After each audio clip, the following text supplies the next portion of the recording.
Hi everyone, thank you for watching the Calcio vlog. My name is Vito Doria and I am a writer for Forza Italian Football.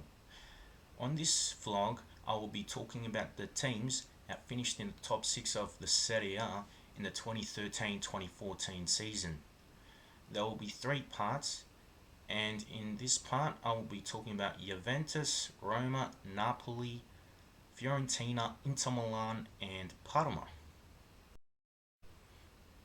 First, we start off with Juventus, the league winners. They won their third title in a row under coach Antonio Conte.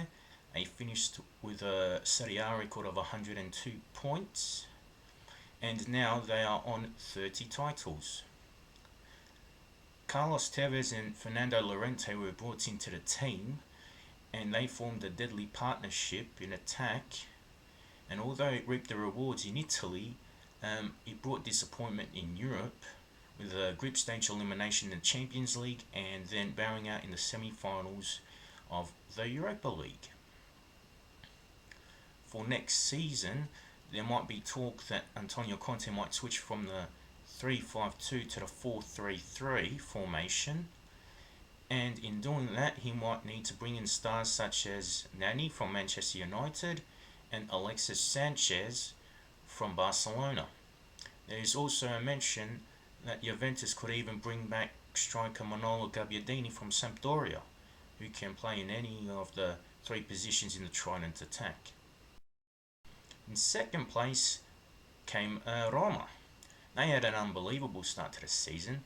They finished with 85 points, but they had topped the table early on in the season and had won their first 11 matches.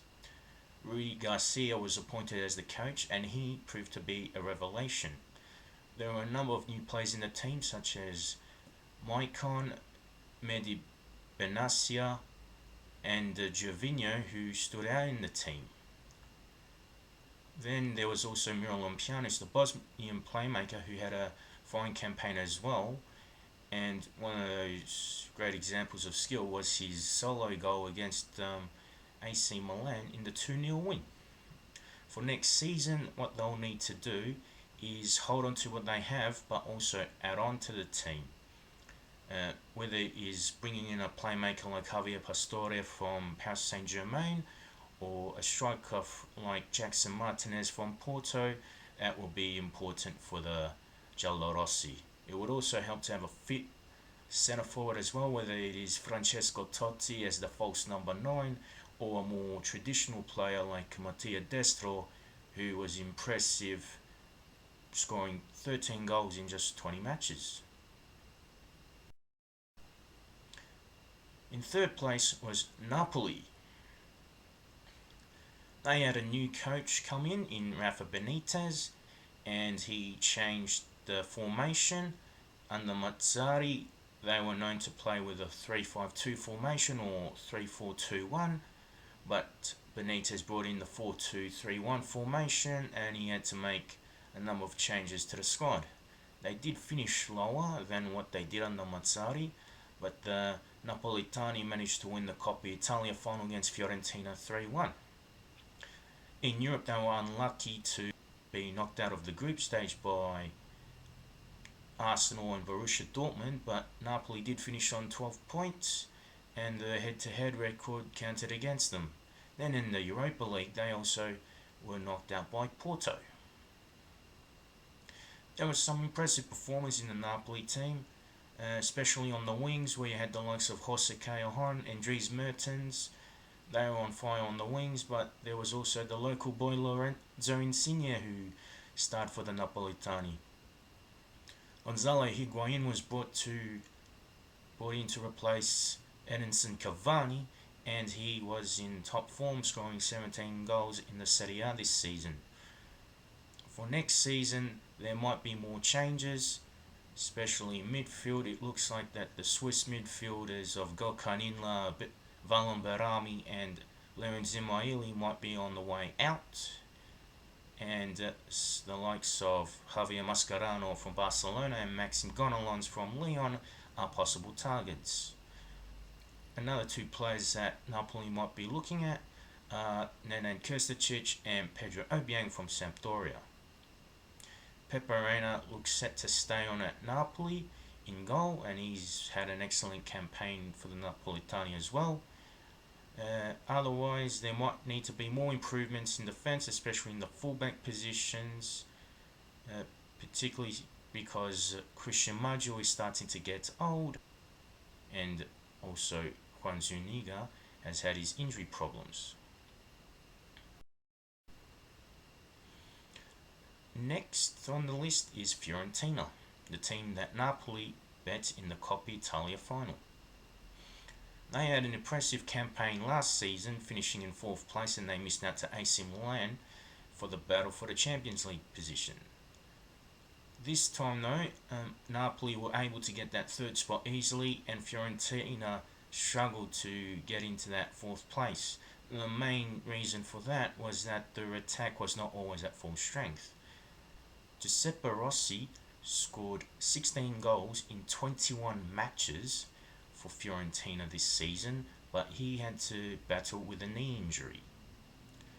Another concern was that German striker Mario Gomez battled with injury throughout the season and could never really make an impact.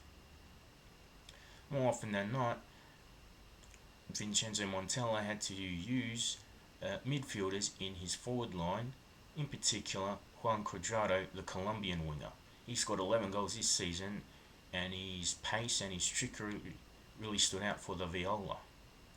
For next season, Montella's side will need to buy more strikers to back up Rossi and Gomez in case they do go down again, and some backups in defence would be helpful, as the Fiorentina defence has not been particularly impressive this season. The team has a reputation for its attacking play, and it's not so good in the defensive arts. 5th place was Inter, and they qualified for the Europa League. They brought in a new coach in Walter Mazzari, who replaced Andrea Stramaccioni, and also they got a new president in Eric Torhia, who bought the club off Massimo Moratti. The Nerazzurri finished in 5th place, but again, it can also be argued that they had a transition season under Mazzari. The team needed freshening up, but Mazzari is known to prefer experienced players in his teams. In saying that, youngsters like Matteo Kovacic and Mauro Icardi made an impact whenever they were on the field, especially Icardi in attack. He even scored a brace against his old side Sampdoria in the 4-0 win in Genoa. The real standout of the team though would have to be Samir Handanovic in goal. He has been linked with Barcelona in the past, and the Nerazzurri would need to hold on to someone like him.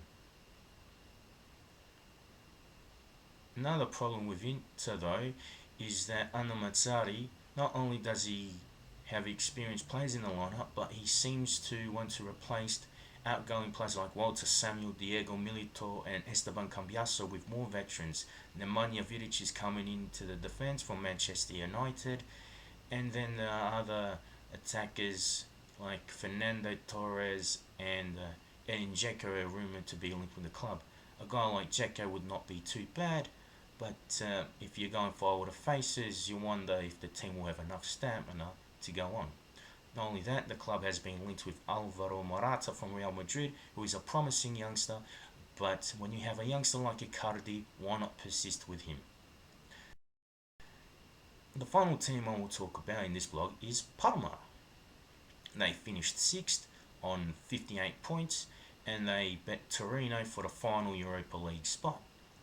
The team coached under Roberto Donadoni looked like a team assembled from a bunch of rejects from other clubs, but the former Italian coach managed to gel the team together, and some players had some impressive campaigns. Antonio Mirante was a star in goal, but the real standouts were Gabriel Paletta in the centre of defence, Marco Parolo in midfield, and the enigmatic striker Antonio Cassano, scoring 12 goals for the Crociati. One of the downsides for Parma this season was that they did not have an outstanding centre forward, Amari had a disappointing campaign, and the only real positive for him was his 2 goals in the 2-0 win against Livorno on the final match day. It depends what will happen after the World Cup, if some of these players will stay on or if they will go. Cassano has stated in the past that we would love to go back to Sampdoria, but if Parma can hold on to him, that would be great for Donadoni's men who want to build a more competitive side for the Europa League. Otherwise, they can always consider bringing back Sebastian Giovinco back to the club to be that trequartista or support striker. And also, there are options for the centre forward position, as the club has been linked with Gianpaolo Pazzini and Fabio Quagliarella in recent months. Thank you for watching this latest video, and tune in for the next 2 video vlogs on this season's Serie A. Thank you.